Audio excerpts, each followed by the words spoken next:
dating Pangulong Duterte, si former Chief Presidential Legal Counsel,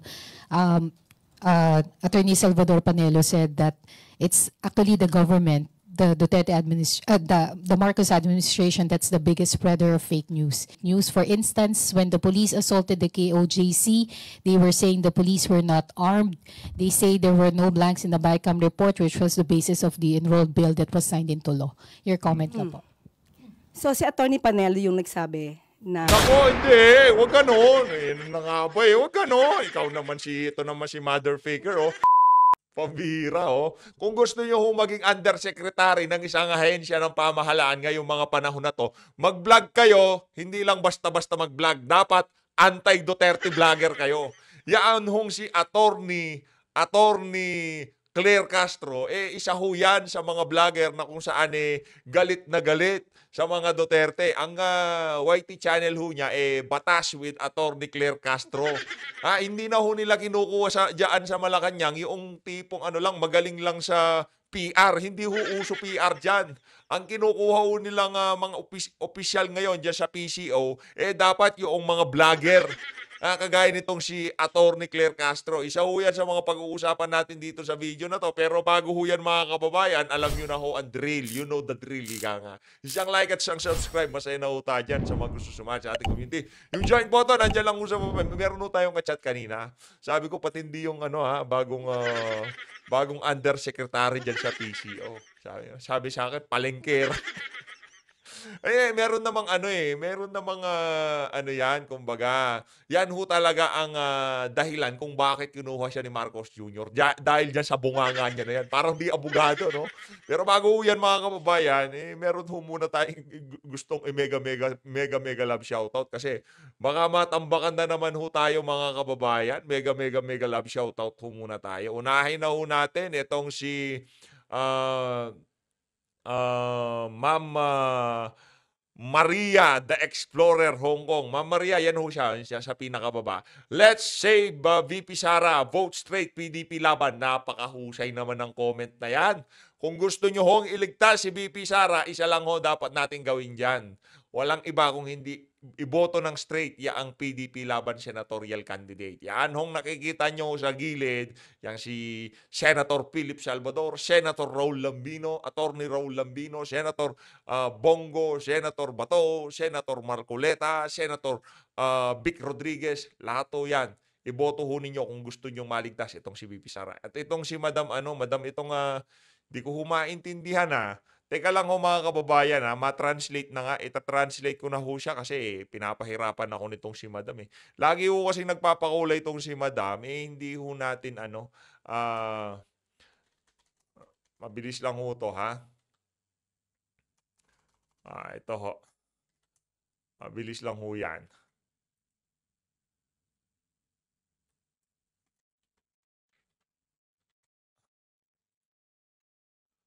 Ito, Suzuki Zakura. Ma'am Suzuki Zakura, mega love shoutout. Maraming salamat po sa pagsuporta sa PH Update. Ano bang sabi nitong si Ma'am Suzuki Zakura? Ito ho, teka lang Ito kasi si Madam pinapahirapan tayo. Ito ho, sabi niya, salamat po. You're welcome po, Madam. Mega love shoutout. Mega love shoutout, Maraming salamat. At ito naman itong si Ma'am Raspberry. Maraming salamat, Ma'am Raspberry, dyan sa 25 Australian dollars. Mega love shout. Ano ba sabi nito si Ma'am Raspberry? God bless the Filipino people and your beautiful country. May you all have peace, good health, unity, and prosperity. Maraming salamat to, Ma'am Raspberry. Mega love shout out. Ayun na nga mga kababayan kasi mahirap na. Baka matambakan na naman ho tayo no? Mahirap nang natatambakan. Eto ho, nakita ho natin tong video na to. Medyo na ho tayo.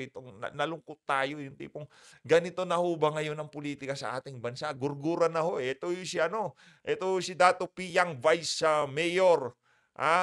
Attorney Omar Samama. Yang si Attorney Omar Samama, Vice Mayor ho siya. Ito ho nangyari sa kanya mga kababayan. Grabe oh my goodness. Nakita nyo ho ba yun mga kababayan? Tanggalin ko na doon Tanggalin ko na ho doon para mabilis lang. Nakita nyo ho, ginurgur ho siya. Ano ho ba kasing pinagkakaabalahan ng ating mga pulis ngayong mga panahon na to? Pinagkakabalan ho kasi nila yung mga vlogger kung paano ho nila mapapatahimik. Ngayon, yung mga masasamang elemento, talagang nagpa-party ho sila. Ika nga, kumbaga, walang sumasawata dito sa mga masasamang elemento na to. Ito, mga kababayan, nakita nyo naman. Nakita nyo naman ho yan. Yun ho, nakita nyo ho yun.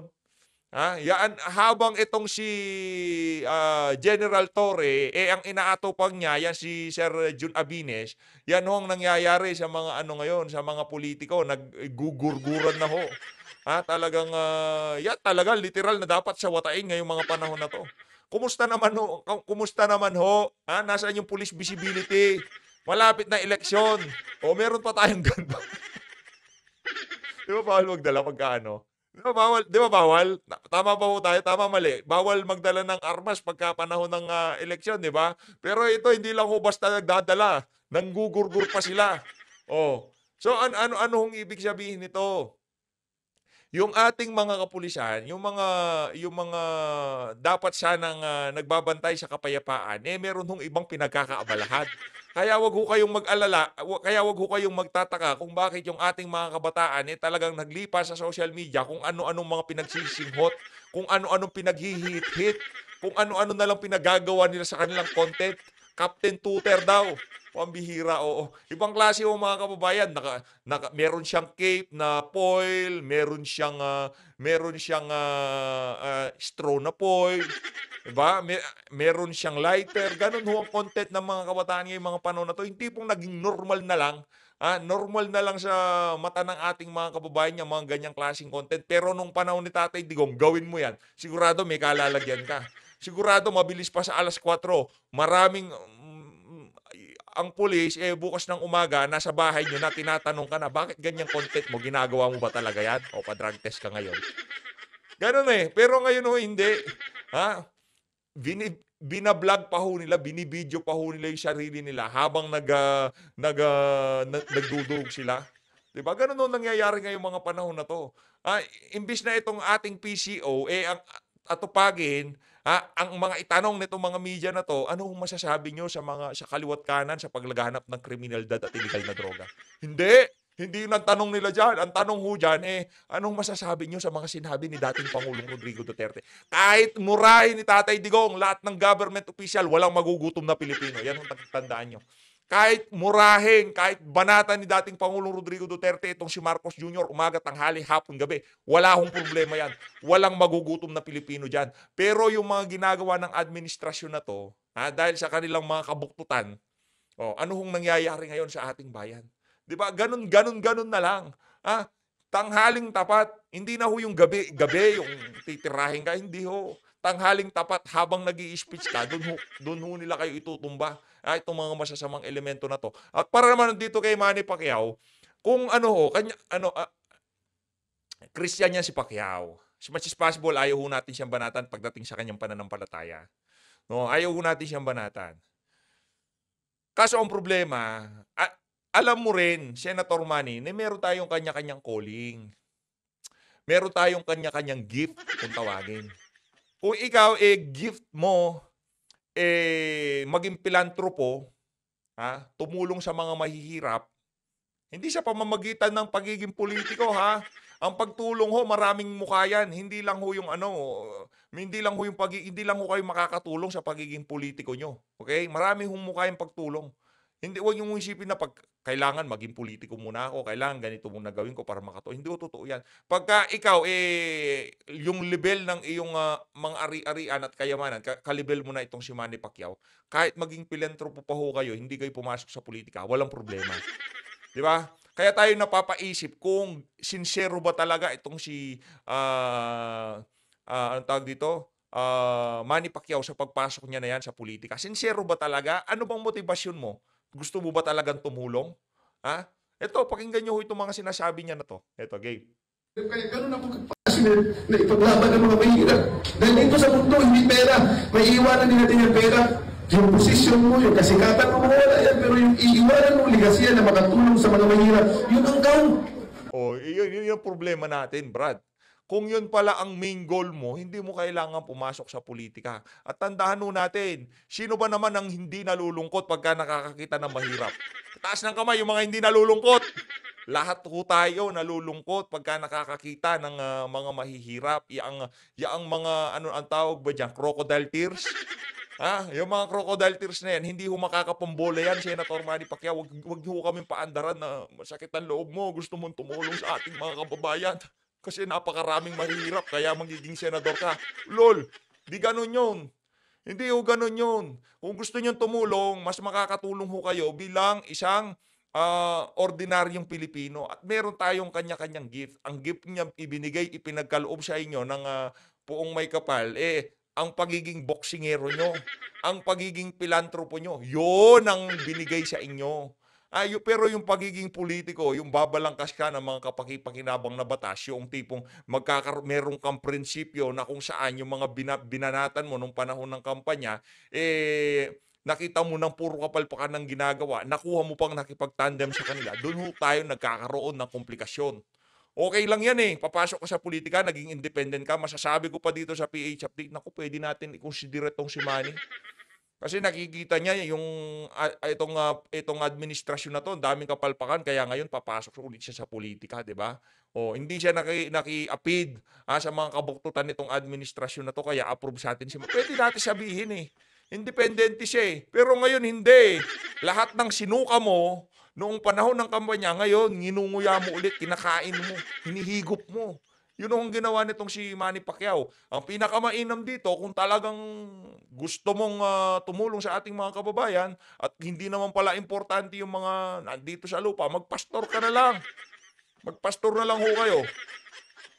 Walang biro walang joke yan Kung gusto nyo nang makita namin na talagang napakabukal sa inyong kalooban na talagang tumulong sa ating mga kababayan, walang problema dyan. Magpilantropo kayo. Tumulong kayo by all means. Magbigay kayo ng livelihood sustainable. Kaya nyo naman Di ba? Kaya nyo naman yung ibibigay na pondo sa iyo sa Senado. Malaki yun. Siyempre, sa loob ng 6 na taon, kalahating bilyon ba naman yun? Ilang boxing yun? Sabihin na natin, bawat labas nito si Manny Pacquiao, 100 milyon yung niya. Lumalabas yan once every 2 years dati, di ba? Ngayon, iba na ho mga kababayan. Wala na ho siyang labas ngayon. Kaya ngayon napapaisip tayo, talaga nga bang pagtulong ang nasa puso mo? O baka ini-aim mo yung mga kontrata o kung ano pa man. O kung sinasabi mo gusto mong tumulong at yung mga anak mo pumasok sa politika, kababata, anong pagtulong ang gagawin ng mga yon? Diba? Ano ba? Ikaw, binibida mo, galing ako sa mahirap. Naranasan ko yung hirap. Naiintindihan ko mahirap. Yung mga anak mo ba naranasan nila hirap? Sige nga. Paano sila makakatulong sa mga mahihirap? Kung yun palang pagiging basihan natin, dapat galing ka muna sa paghihirap. Hindi ho yun. Hindi ho laging yun ang magandang yun, kumbaga attributes na sa isang kandidato na, galing sa mahirap yan. Alam na iintindihan. Pero iba pa rin ho, yung merong prinsipyo at paninindigan, kagaya nitong ating mga kandidato. Paalam, Senator Manny, tutuloy pa ba kita? O, game, tuloy na. Yun ang mabibilang ng maalala ka ng tao. Yan, ginawa ka na namang meme. Nung uli, pulang kabayo. Ngayon naman, ginagawa ka na lang ng meme. Dito ho tayo kay Attorney Claire Castro. Naku, itong si Attorney Claire. Anong nangyari sa iyo, Attorney Claire? Ito. Sabi nung nakachat natin kanina, palengkera daw tong ali na to Patola pa ho sa vlogger to. Yun ang pinakaayaw natin Tapos ginawa niyong PCO secretary sa bagay, no? Yan ang gusto ng mga bangag. Gusto ho ng mga bangag yung mga tipong lahat pinapatulang. Ito, game. Attorney Claire. Si VP Balagbag. Sara para to prevent her from running on 2028? Well, anyway, alam naman natin kung ano ang una. Sa bagay, no, kung kasing kukuha sila ng hindi ganun kalalim sa politika at hindi nagbablog, pabor sa mga nasa Malacanang, mahihirapan ho silang umintindi sa dynamics ng politika. At least, itong si Claire Castro, automatic, naiintindihan niya na Hindi pa siya PC undersecretary, dinidilaan na niya tumbong nitong si Lisa, di ba? Automatic na ika nga, okay na yan. O, prove ka na, pasok ka na kagad. Undersecretary ka, madam. Pa-vlog-vlog ka lang dati, ngayon undersecretary ka na. Parang meron akong kakilalang ganyan ah. Ngayon nananahimik na. Kaya pagka umalis na sa PCO yang si Claire Castro, alam nyo na ibig sabihin yan. Alam nyo na ho mga kababayan, pagka yang si Attorney Claire, wala na siya sa PCO. Alam niyo na ho ibig sabihin noon. Mataba na ang kanyang bulsa. Ng pronouncement ng ating Pangulo. Sa una, of course, hanggat wala pa yung mga impeachment complaints, hanggat maaari ay huwag na sanang matuloy. But since nandiyan na, at hindi naman niya hawak, of course, ang Kongreso, dahil meron tayong separation of powers, hindi siya makikialam, hindi siya kikilos kung ito man ay matuloy o hindi matuloy. So, kung ang sinasabi lamang nila ay para ma-impeach si VP Sara, well, kanilang opinion yon. Ito talaga naman ay nakikita natin kung saan sila gumagawi. At ito ay sa lahat ng kanilang mga rallies, makikita natin ang paninira nila sa pamahalaan at sa Pangulo. So, alam na natin kung saan ang punta nila. Gusto nila ulit makuha ang power, ang authority. May saltik ka ba? May saltik ba tong si ano? Tatanong ako, di ko sinasabing may saltik ka. May saltik ba to? Gusto daw kuhanin ang power. Gusto daw makuha ulit ang kapangyarihan ng mga Duterte. Binigay nga kay Marcos Jr. eh. May saltik siguro to, no? Hindi niyo ho ba alam? Tulog ho ba kayo sa bagay, no? Baka nung mga panahon na yun, dilawan kayo nung panahon ng kampanya, nung nagdang administrasyon. Hindi ko kinalkal yung basura nga Facebook, YouTube channel nyo kasi hindi ako nang kakalkal ng basura eh. Siguro ito kinampihan nito, mga pinklawan to o dilawan nito. Nung nanalo si Marcos Jr., naging loyalista siya. Ngayon naman, nakita naman ho, at alam mo din na Claire Castro na kung si VP Sara talagang matakaw lang sa pwesto at gusto lang na maging presidente. Hindi presidente ngayon si Bangag. At wala tayo ngayon dito sa napakalaking problema na to. Okay? Hindi nabenta ang ginto, walang Maharlika Fund, walang puro ayuda, 'di ba? Kung si VP Sara nanalo, kaso hindi 'yun eh. Pinapakita pa sa atin ng universe na yang mga Marcos na yan, mga walang kwentang leader. Huwag na kayong maghalal ulit ng Marcos. Halal nyo na lahat, wag lang Marcos at Romualdez. Basta konektado sa pamilya na yan, sigurado salot. O ibig sabihin, salot na rin itong si Claire Castro. Malamang sa malamang, sumali siya eh. Ganun lang naman ho kasimple yan.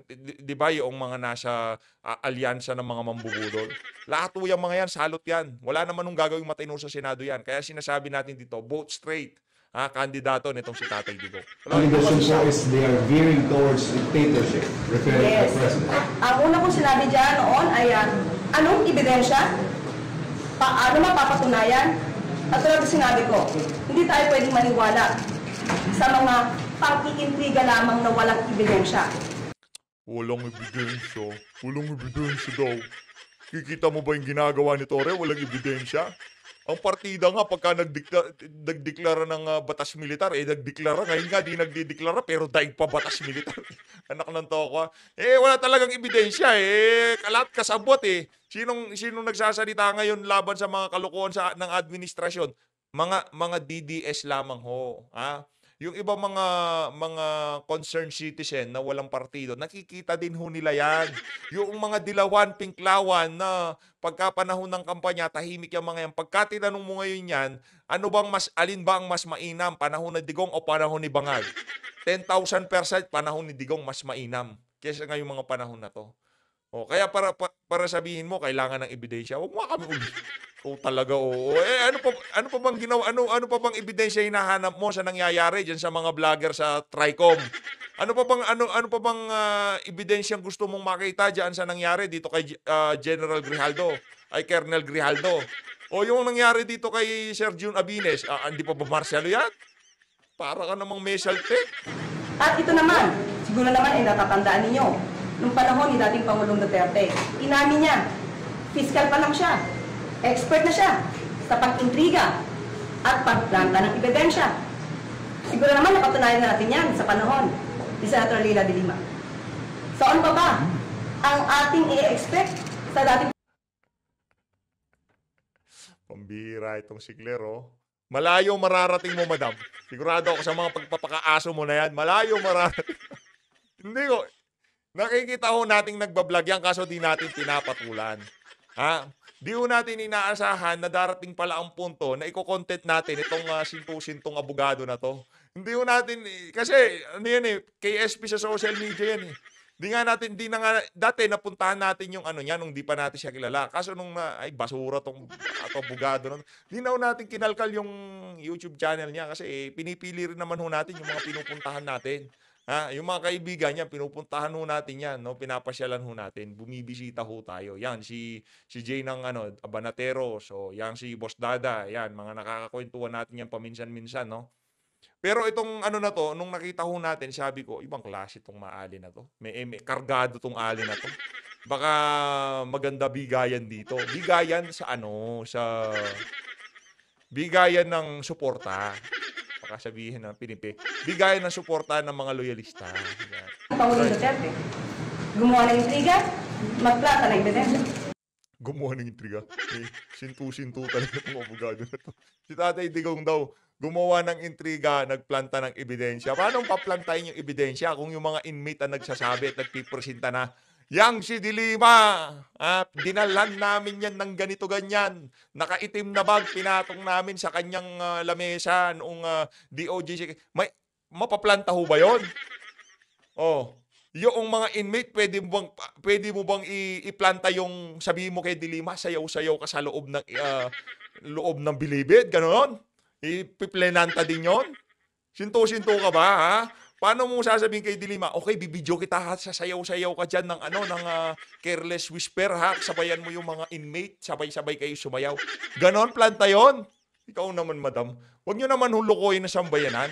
Kung siguro makikinig sa inyo yung mga sintu-sintong loyalista na nakakatanggap ng pera sa administrasyon, oo, maniniwala sila. Pero yung mga ordinaryo Pilipino makakarinig sa inyo, nako, planta, Dilima, pinlantaan ng ebidensya, umamin yung kanyang mismong driver, lover, bodyguard na nagsusubuan sila na sama. Pati ba yun, pinlanta si Jonel? Anak ng toko, madam.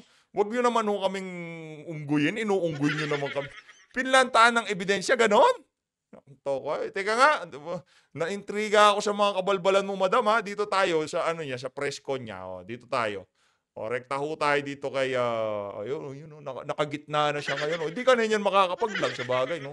Di mo kailangan ng pagbablog, madam. Di mo kailangan yan. Ang kailangan mo lang maging undersecretary. Paldo na naman itong si Claire Castro. Naku, yan na nga ba sinasabi natin? Kanina talaga na-curious tayo. Sino ba tong Claire Castro? nung tinignan ko, pinakatitigan ko, sabi ko, parang kilala ko to, ha. Sabi kong ganon. Sabi ko, Di ba ito yung vlogger na maingay na KSP sa YouTube? Siya nga ang tunay, anong pare ko. Siya nga ang tunay. Si Claire Castro nga, kargado nga ito. Matindi ang pagiging nito, dila tumbong kay Lisa, kaya ito kinuha bilang PCO. Matindi. O ito, maging gano'n natin na naging press briefing kanina dyan sa Presidential Communication Office, FB page, game. BSP, baka pwede natin pakinggan at madinig din nila. Nako, abogado. We will be projecting the statement po from BSP.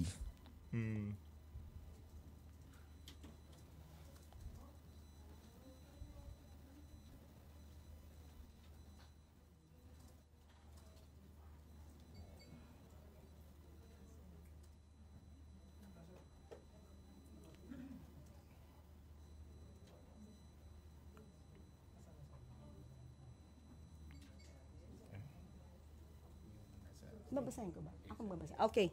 This is a statement of BSP. The country's gross international reserves, or GIR, including gold, are held and managed solely. Ayusin mo, madam, ha? Maraming nanonood sa'yo. Magpakitang gilas ka. Ha? Dapat dyan sa TV appearance mo na yan, yung pagdila mo sa tumbong ni Lisa, talagang dilang-dila mo, ha? Ayusin mo. By the BSP for the foreign exchange requirements of the country. When BSP sells gold, the proceeds revert to and stay within the GIR. Last year, GIR rose to $106.3 billion from $103.8 in 2023. Similar to other central banks, BSP maintains a portion of its reserves in gold as part of the country's GIR, mostly to hedge against offset movements in the market price of other assets. It buys or sells gold to maintain an optimum level for this purpose. Not too big, not too small. Gold prices tend to move in the opposite direction of other assets. Therefore, central banks hold some gold as a hedge against huge declines in other assets in the reserves. However, gold prices can be volatile, earns little interest, and has storage costs. So central banks don't want to hold too much. So yan po ang statement ng BSP. At handa na po tayong sumagot sa inyong mga katanungan. We're now opening first. Tanungan na. Ito na. Tanungan na. Ito na.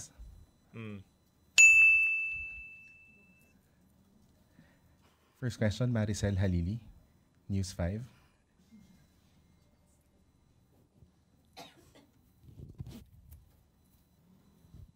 Ma'am, so just a clarification. So ibig sabihin, hands off si Presidente doon sa gold reserves kasi PRRD mentioned or is accusing the Marcos family of stealing and selling the country's gold. Just so it's clear. Okay.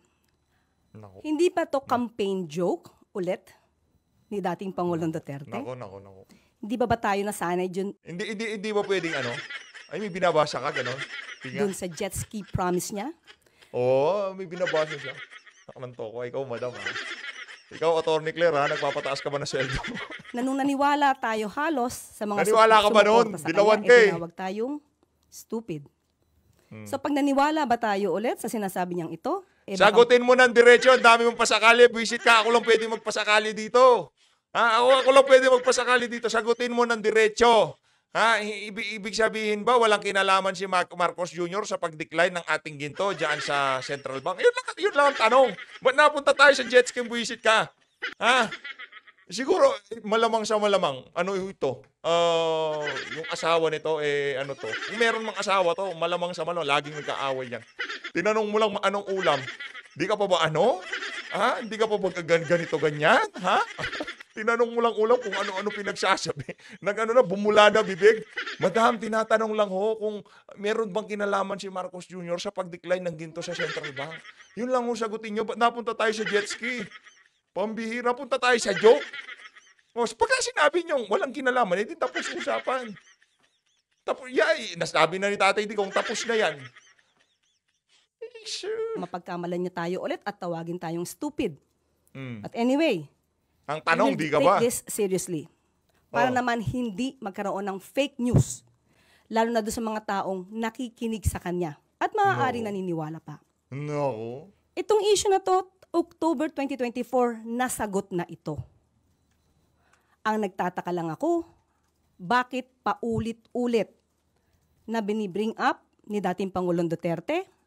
Wala ba siya mga economic experts na magsasabi sa kanya kung ano ba talaga ang regular activities ng BSP? Ayon sa BSP, ang pagbebenta ng gold is just a regular activity. How? Ngayon. Ngayong panahon na to, walang bago dyan sa pagbebenta ng ginto. Normal lang ho yan yung pagbebenta ng ginto. Kaya pala may presentation pa siya doon sa opening salvo niya kasi bababaran niya yung ginto issue dyan. Bakit? Totoo ba na talagang lumiliit ang deposito natin ng ginto sa ating bansa? Wala nang bumabackup sa ating peso. Kaya talagang sobrang nanghihina, nanlulupay-pay siya. Why? To pump up the economy. Wow. Even economy, at the time. Di lang abogado, di lang undersecretary, ekonomista pa siya. Anak ng towa, pambihira. Galing mo, madam. Nagbebenta ng ginto para ma-pump up ang ekonomiya. Hindi ba pagka nagtabi tayo ng ginto, talagang mas gaganda ang ating ekonomiya kasi marami tayong reserba. Kailangan ho nating ibenta para saan? Para mapunuan natin yung kakulangan ng ating ekonomiya. Ganun ho ba yun? Imbis na pagandahin, bibenta yung asset para mapunuan. Ang galing ng ekonomiya nito. Palakpakan natin itong ating bagong PCO undersecretary na talagang sintu-sintu ang kanyang mga banat Tuloy. of former President Duterte, trabaho na ito ng BSP. Hindi niya ba alam iyon? Wow. Okay. Now, sinabi nga dito, ang pagbebenta ng gold, kung mataas ang presyo, dapat ibenta. Sinabi din ng BSP, hindi pwede silang mag-hold that much of a gold. Okay? Now, ang nagtataka lang tayo, bakit hindi ito alam ng dating Pangulo? Siguro bago siya magbigay ng ganitong klaseng intriga, mapapansin nyo sa kanya mga statements, hindi naman detailed. Anong proof niya? Again, as a lawyer. He is a lawyer. He became a fiscal. Alam niya kung paano magkuha ng ebidensya, no? To get the truth. Bakit sa kanya? Parang wala siyang ebidensya. Laging paintriga. All we want here is evidence. Ipakita niya kung si PBBM o ang Pangulo ang nag-utos para magbenta ng gold reserves. Samantalang sinabi rin ng BSP, solely and manage ito. No? Solely managed by the BSP. So paano magkakaroon dito ng hand or pakikialam ang Pangulo? Chone Yu, People's Journal. Ma'am, when you said you will take this seriously, what do you mean by that? Will the government file charges against? Si Cesar Chavez ba, hindi niya hindi niya tinake serious. Teka lang ha, meron tayo na ba? Hoy, madam ha, madam! Madam! Atche! Sino ba tinutukoy mo dito na napaka-toxic ha? Ito ang banat niya. Upo mo lang, putak ka ng putak. Sinyalis niya yan na wala ring matinong gagawin para sa ahensya mo. Yan ho si, okay na ho, yan ho si ang toxic nilo. Ay, ito, pangkakapsyon ko yung putak ka ng putak. Eh, totoo naman, no? Yung putak ka ng putak. Okay lang sa vlog mo, magputak ka ng putak, walang problema, vlog mo yun. Pero dyan, hindi mo bardagulan yung pwesto mo na yan. Yan ho para abutin nyo ang Pilipino. Paliwanag nyo ng malumanay na mas yayakapin ng mga Pilipino yung inyong mga sinasabi. Hindi kinagagalitan kayo kasi ang aangas nyo magsalita, kala nyo kung sino kayo magagaling. The former president? Oo, tayo dito sa PH Update, okay lang. Vlog ko natin ito eh. Diba? Kumbaga, kung gusto nyo manood dito, okay lang. Pero sa kanila, hindi. Naglalabas sila ng impormasyon na napaka-importante sa mga ordinaryong Pilipino. Yung tipong sa ayot sa gusto mo, pagka meron kang gustong malaman, naku, panuurin ko nga ito. Kaya PH Update, naku, reaksyon yan. Ha, kung ayaw ko yung reaksyon niya, hindi ko papanuorin. Ganun yan. Kaya dapat yung atake nyo sa mga tanong, sa mga sagot nyo, sa mga media man na to, ayusin nyo din. Yun ang ibig natin sabihin. Hindi ginawa kayong undersecretary, lahat ng pagbabardaguli gagawin niyo dyan. Hindi naman po. Sasagutin lang namin yung mga joke na lagi niya sinasabi. Since tayo ay sumasagot dito ng seryoso, baka sa susunod sasabihin na naman ng mga supporters niya, hindi niya na naman kilala si dating Pangulong Duterte. Puro joke yan. So ito Kilala namin si Tatay Digong. Yung mga joke at saka hindi joke. Alam namin, madidistinguish namin yung joke at hindi joke. At yung isa na yan, sigurado tayo seryoso dyan si Tatay Digong. Kaya nagsalita ang BSP at kayo bumabana dyan sa mga issue na yan.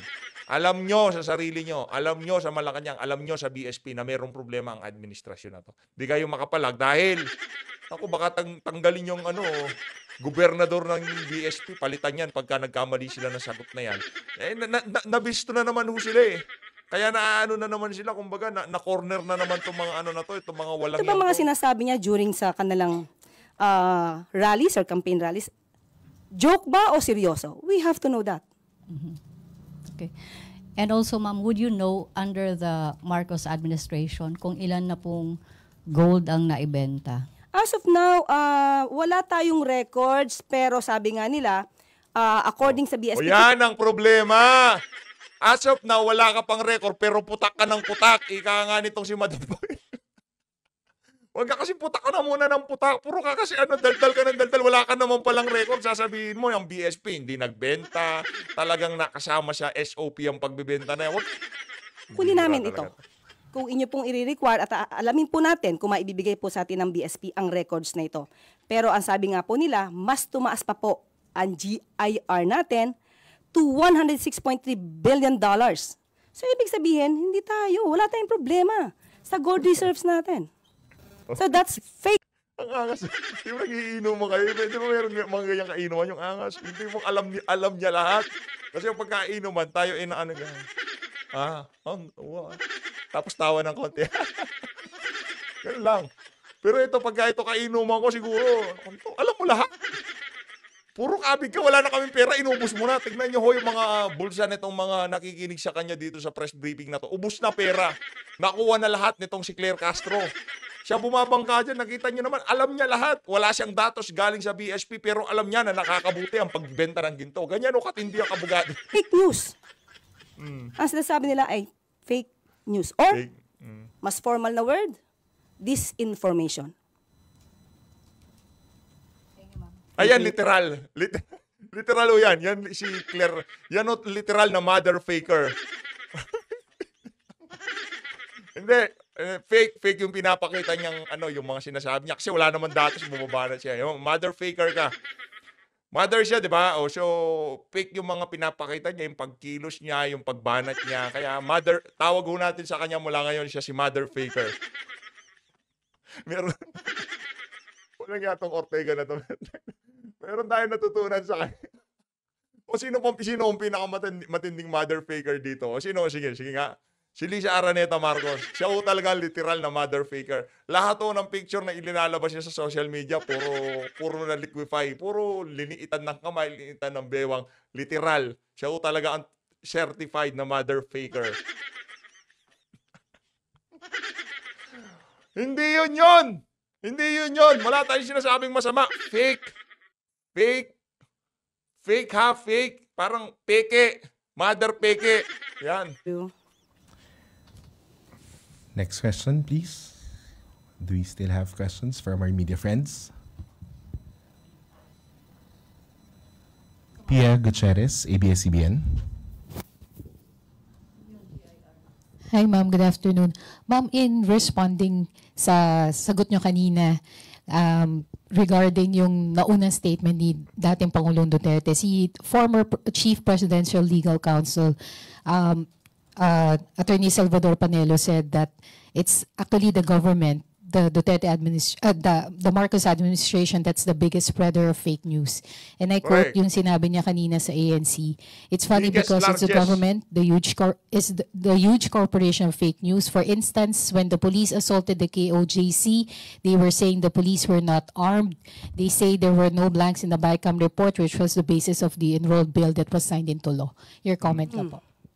So si Attorney Panelo yung nagsabi na... Nako, hindi. Huwag ganon. Ano na nga ba eh. Huwag ganon. Ikaw naman ito naman si mother faker, oh. Huwag ganon. Huwag mo kaming padaanin siya, oh, si Attorney Panelo. Hindi. Huwag natin pansinin yung karakter nung nagsalita. O sige, si PH Update na nagsalita. Pinakamalaking fake news peddler ang administrasyon ni Marcos Jr. Makinig ka, mother faker, ha. Ang administrasyon na to, sila ang pinakamatinding magpakalat. Sinasabi, walang armas, napakaraming armas. Sinasabi, walang kulang-kulang sa BICAM report. Inamin nitong si Kimbo, merong kulang-kulang. O sino ngayon ang nagpapakalat ng fake news? Wag natin tignan kung sino yung mga nagsasalita. Issue-based tayo, mother faker. Biggest spreader of fake news yung... Spreader ng fake news. Sagutin mo yung tanong. Unang-una, ang usapan dito ay about the gold reserves. Bakit? Ang laki ng ano.